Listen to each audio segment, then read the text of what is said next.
Maintenant, mesdames et messieurs, nous allons partir sur un autre continent qui a fait parler de lui pour ses méthodes d'innovation frugales. Et pour parler du sujet, nous avons une intervenante et un intervenant. Elle, Emeline Baranda, est une ancienne fonctionnaire de l'ONU, devenue aujourd'hui entrepreneuse et qui cherche à déployer de nouveaux modèles. Lui, Lamine Takela, un entrepreneur normand qui fait partie de l'écosystème numérique normand, mais pas que. Il fait partie également de l'écosystème nord-africain où il développe son entreprise Bipositive. Je vous demande d'accueillir dans quelques instants, le temps qu'ils s'équipent avec leur microphone, Lamine et Emeline.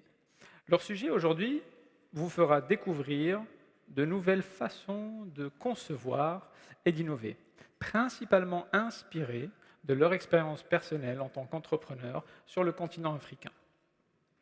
Vous aurez le plaisir d'échanger avec eux par la suite pour connaître un peu plus sur leur structure et sur leur parcours. Sous vos applaudissements, je vous demande d'accueillir Emeline Baranda et Lamine Takela.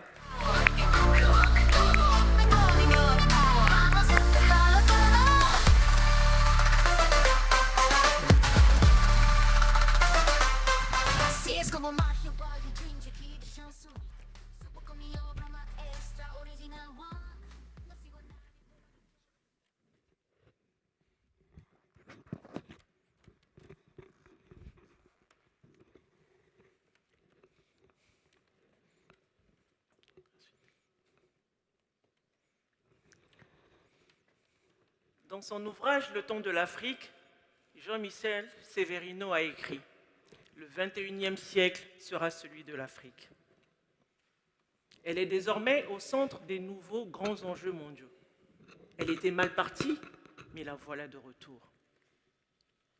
Après l'arrêt des projecteurs sur le Africa CEO Forum à Kigali au Rwanda, sur Vivatech à Paris et sur JTEXT Africa à Marrakech au Maroc, au mois de mai, nous voici aujourd'hui au NWX Festival pour parler du dynamisme de la tech africaine, de ce qu'elle représente à l'échelle continentale et mondiale,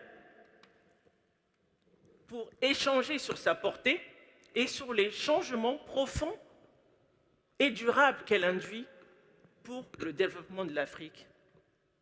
Et à se demander aussi ce que ce dynamisme pourrait représenter pour les entrepreneurs normands ici présents dans la salle, et quels enseignements ils peuvent en tirer au niveau local.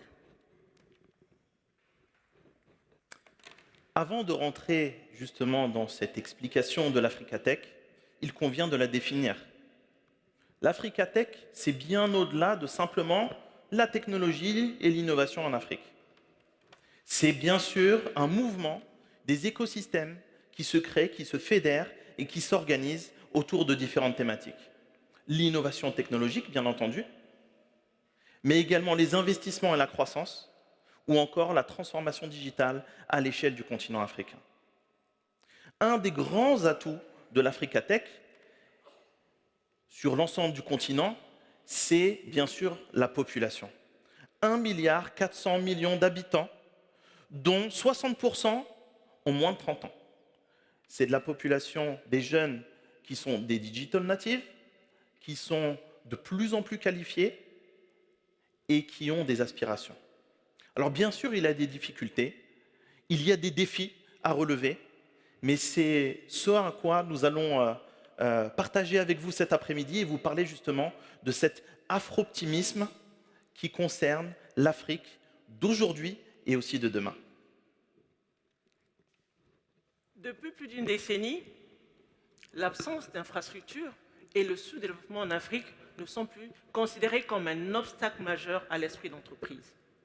Au contraire, ils sont même devenus, avec l'émergence des écosystèmes tech robustes et au gré des avancées technologiques, un terreau favorable pour faire une expérience grandeur nature de ce qu'une révolution tech peut accomplir.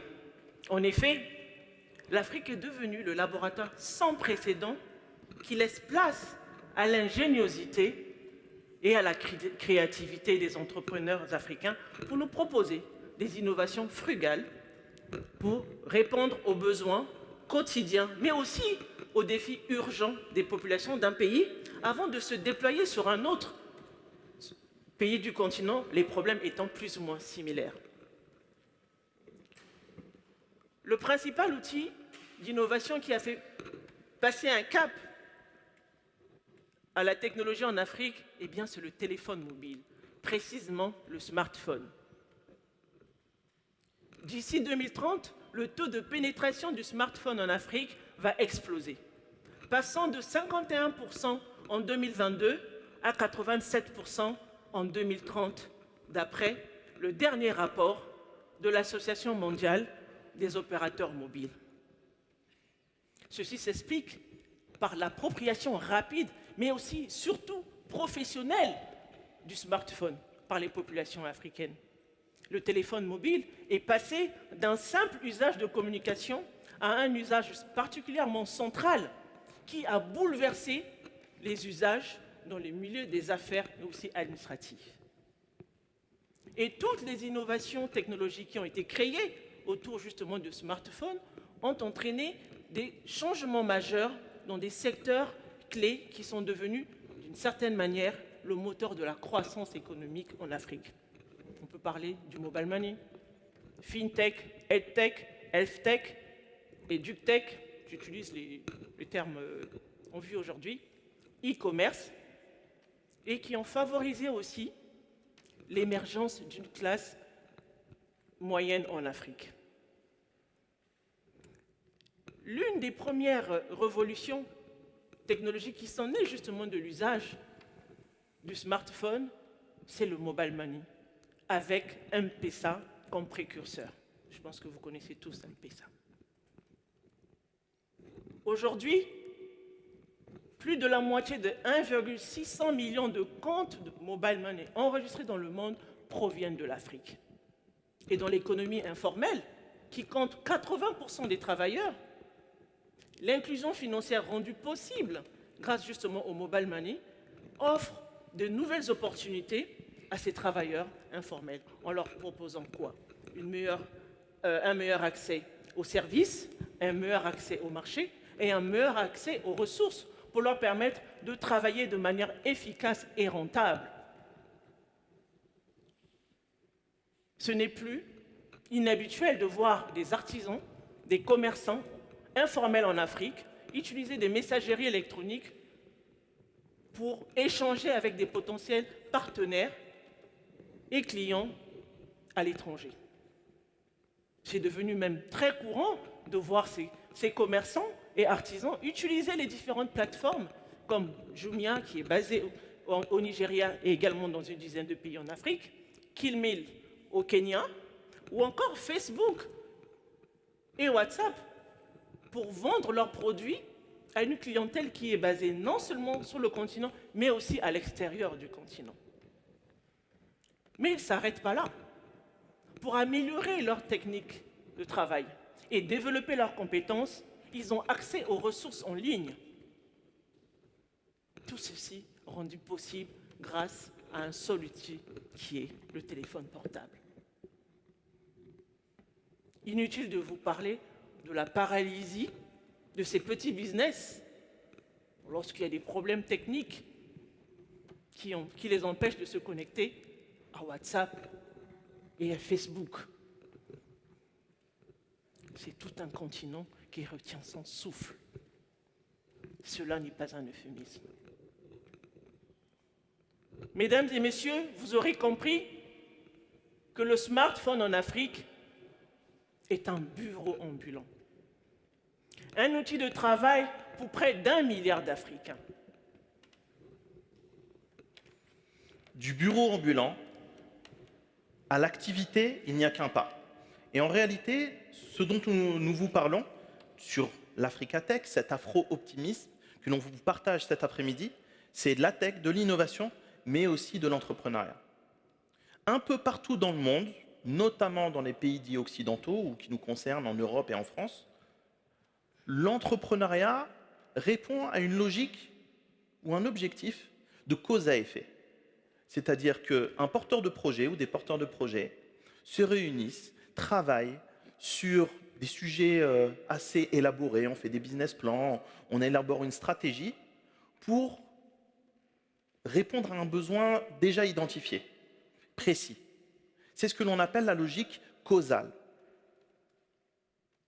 En Afrique, comme dans beaucoup de pays et zones émergentes, ce n'est pas cette logique qui est adoptée. On a l'opportunité justement de lancer sa propre activité par l'entrepreneuriat, tout simplement parce qu'on doit avoir une activité. Soit parce qu'on en a envie, soit pour des logiques de survie. Les options disponibles sont souvent celles de l'entrepreneuriat pour lancer son propre commerce, lancer sa propre boutique, lancer son activité. Et il n'est pas rare de trouver dans la même ville, dans le même village, dans la même rue, dans le même quartier, des commerces du même type, un certain nombre de cafés, un certain nombre de boutiques qui vendent les mêmes choses, etc., etc. Peu importe la concurrence au final, ce qu'il en ressortira, c'est le fait de faire, d'effectuer, et in fine, ce qui fera la différence, c'est son sérieux et sa capacité à s'adapter et à évoluer. Et on est typiquement en train de parler d'une autre logique, pas la logique causale, mais de la logique effectuale ou du principe d'effectuation. Ce principe, il nous touche tous aujourd'hui, notamment depuis la dernière pandémie, qui a concerné l'ensemble de l'humanité, où on est passé d'un monde où on pouvait évaluer des risques, on les connaît bien dans le monde de la banque, de l'assurance, à l'imprévu, à l'imprévisible, et à cette obligation de s'adapter. Le principe d'effectuation, appliqué depuis très longtemps en Afrique par les Africains entrepreneurs, il réside déjà à cet instant-là. On crée quelque chose, on effectue, et ensuite on apprend et on fait évoluer. On est en mode test and learn en permanence.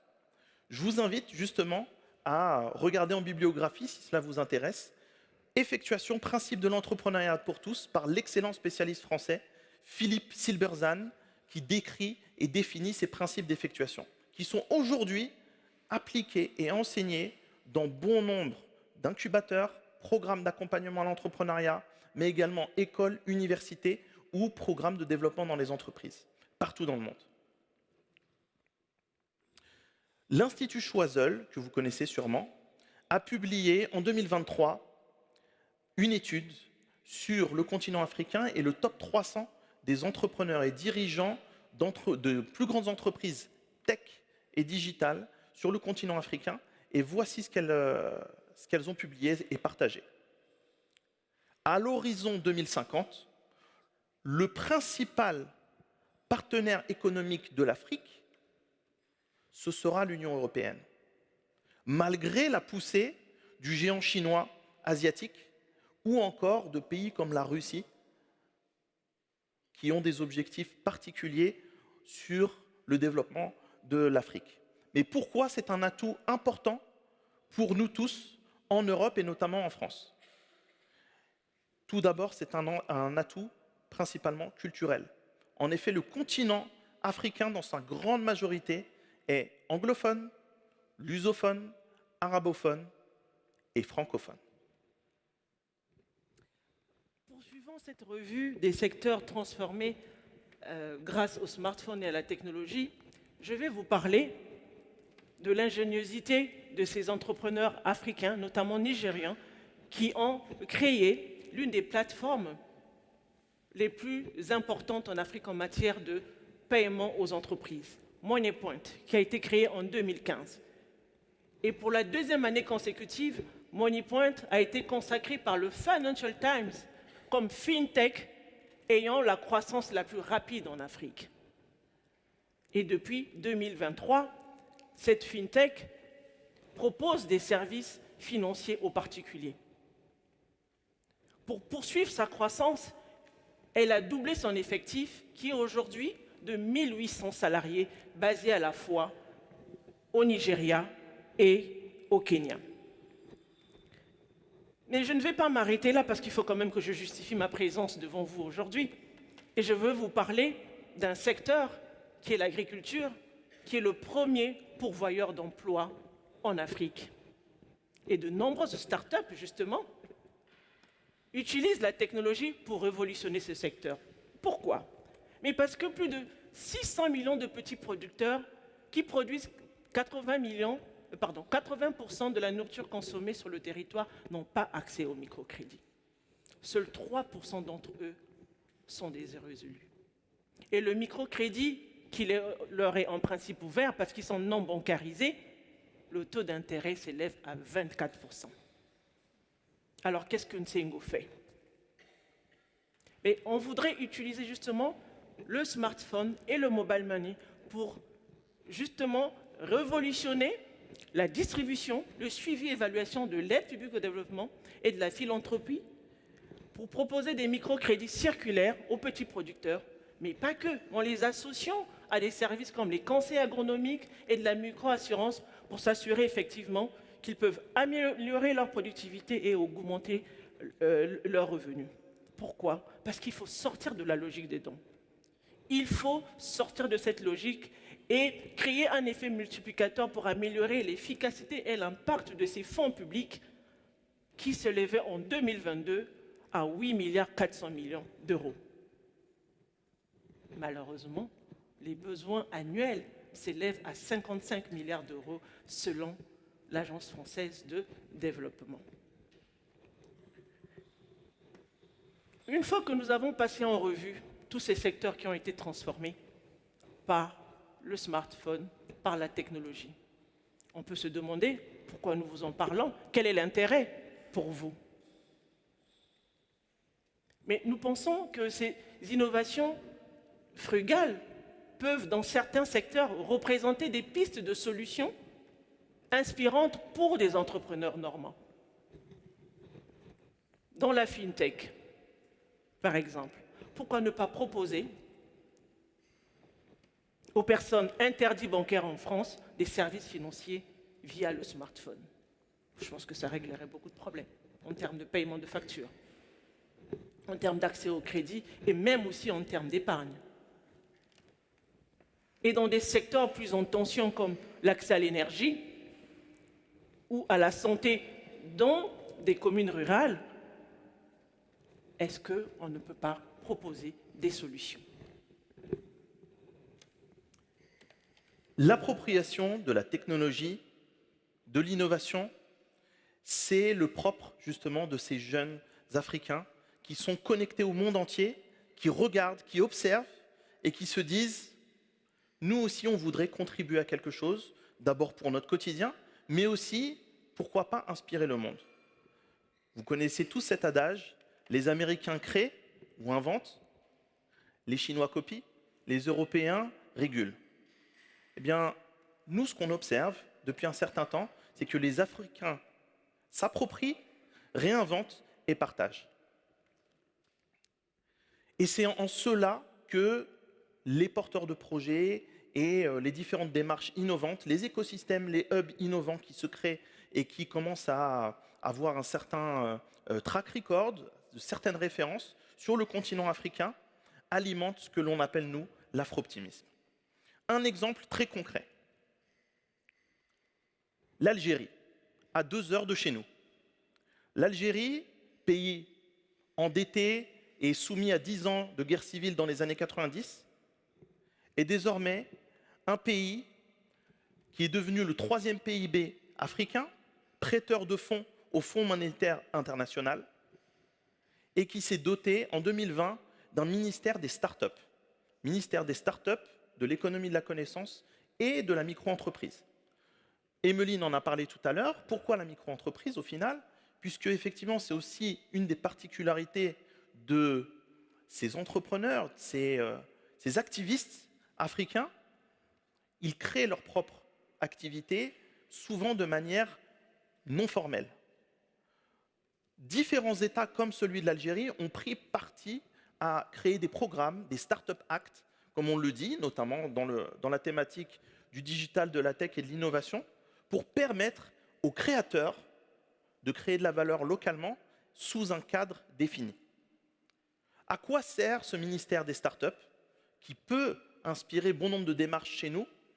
Tout simplement déjà à référencer et identifier les initiatives selon les thématiques, selon les propriétés, les solutions, les technologies adaptées et proposées, que ce soit dans des verticales comme l'industrie, l'agroalimentaire, l'agriculture, comme tu en as parlé, chère Emeline, ou encore dans l'éducation et tant d'autres domaines. À travers, donc, cela, ils le font à travers des labels. Label projet innovant, label projet de recherche ou label projet de start-up. C'est également dans les organismes et les instituts publics, comme les universités, mais également des grandes écoles, que l'on trouve des outils qui permettent de structurer les envies très tôt entrepreneuriales pour créer de la valeur.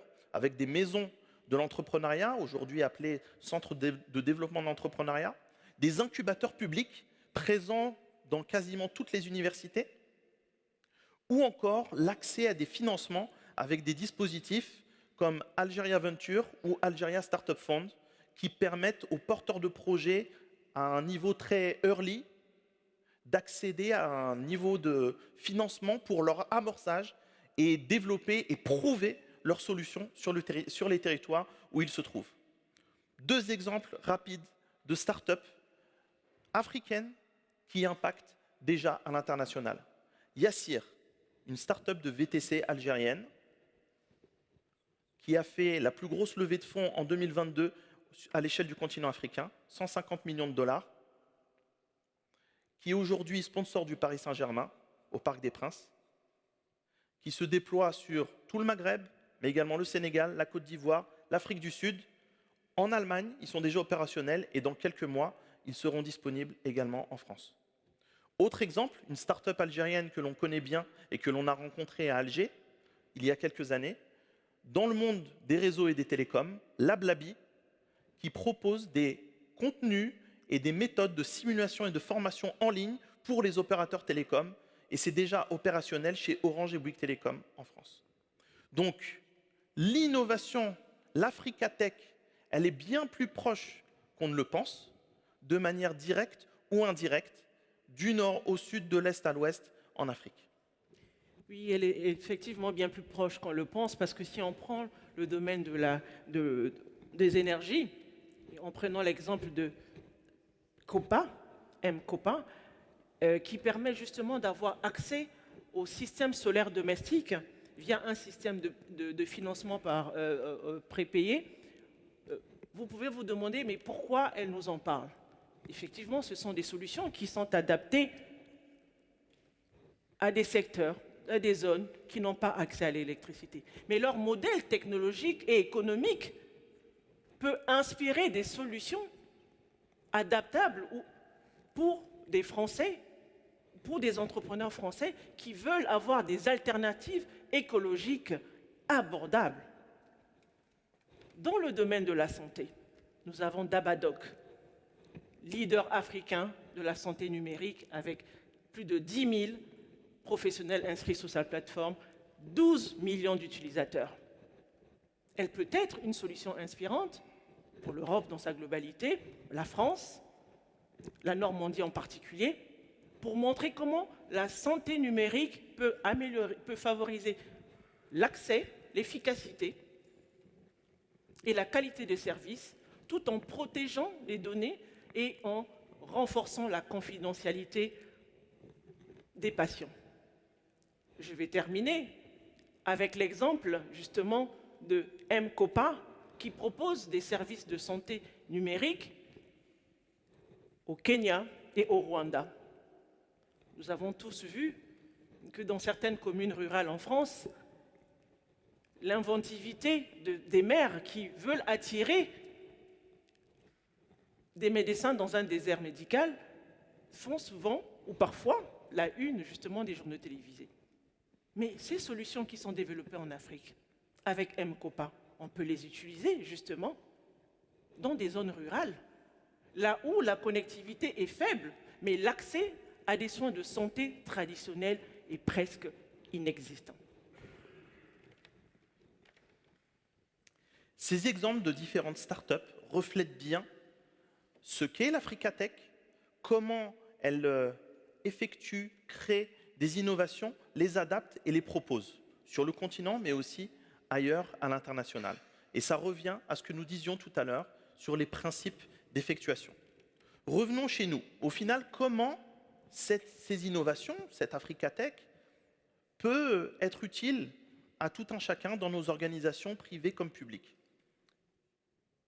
Revenons sur l'entrepreneuriat notamment. En France, aujourd'hui, 60% des activités nouvellement créées sont des micro-entreprises.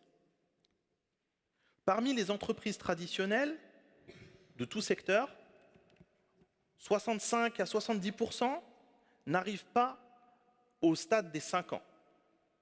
Et pour les entreprises, les démarches, les activités, les projets entrepreneuriaux innovants ou les startups, ce chiffre est encore plus éloquent.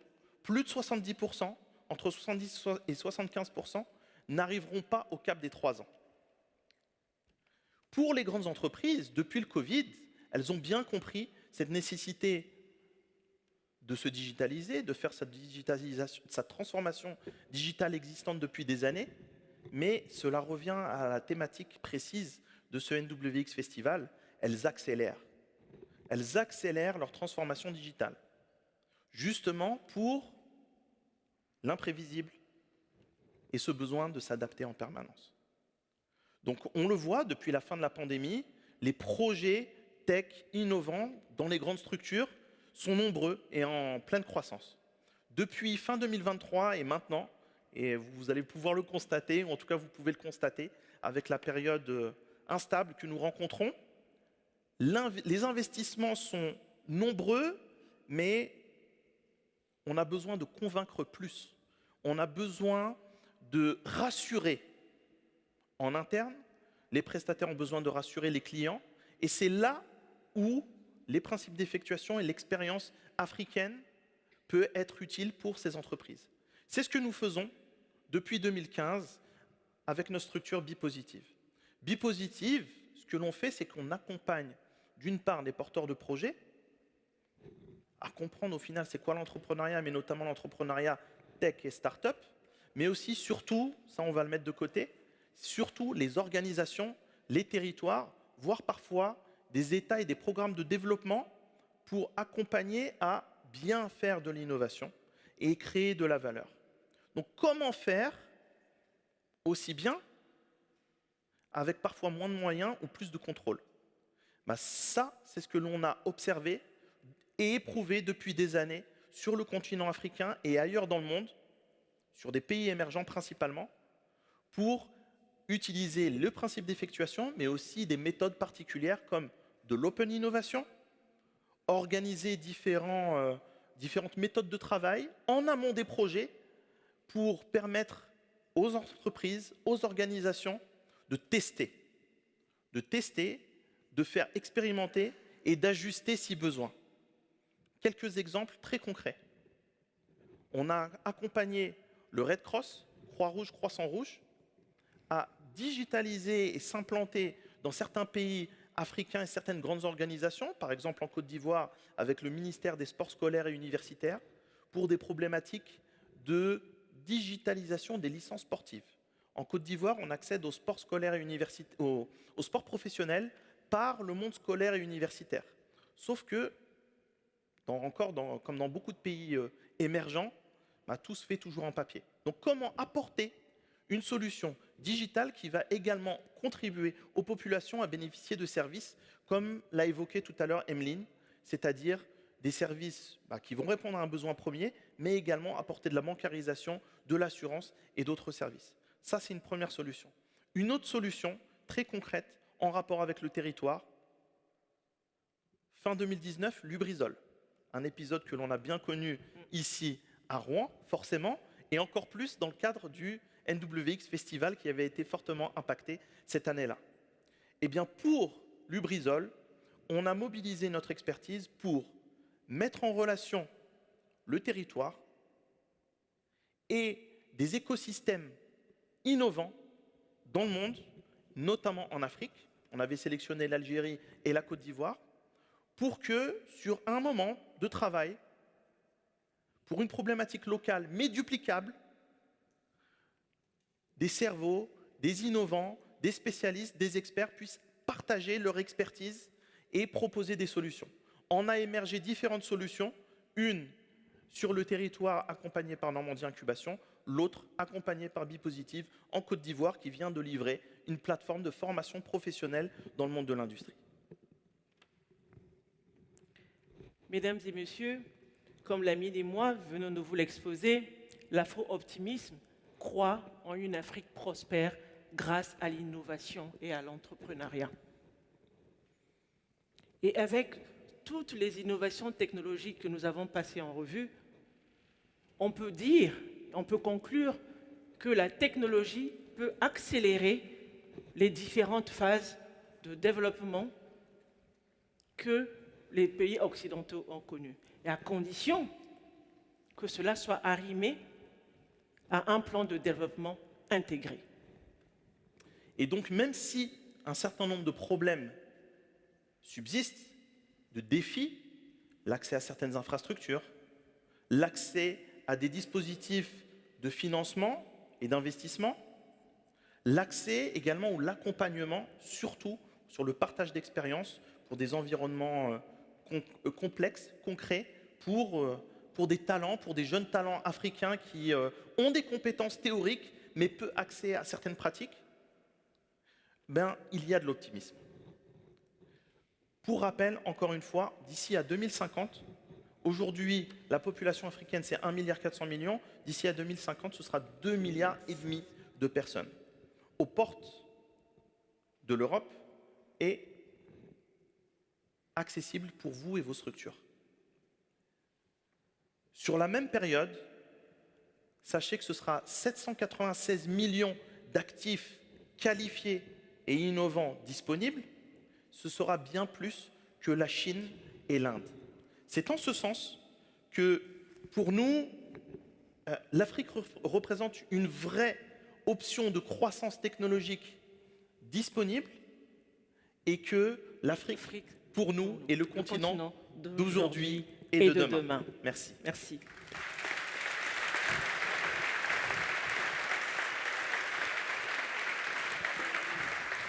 Merci beaucoup. Merci. Merci pour ce tour d'horizon et ce voyage dans l'univers frugal de l'Afrique et Tech. Est-ce que vous avez prévu une session de questions-réponses après ou non? On est disponible à la pause si vous voulez poursuivre les échanges avec nous. Super. Merci beaucoup, Lamine. Merci Adeline. beaucoup à vous. Merci.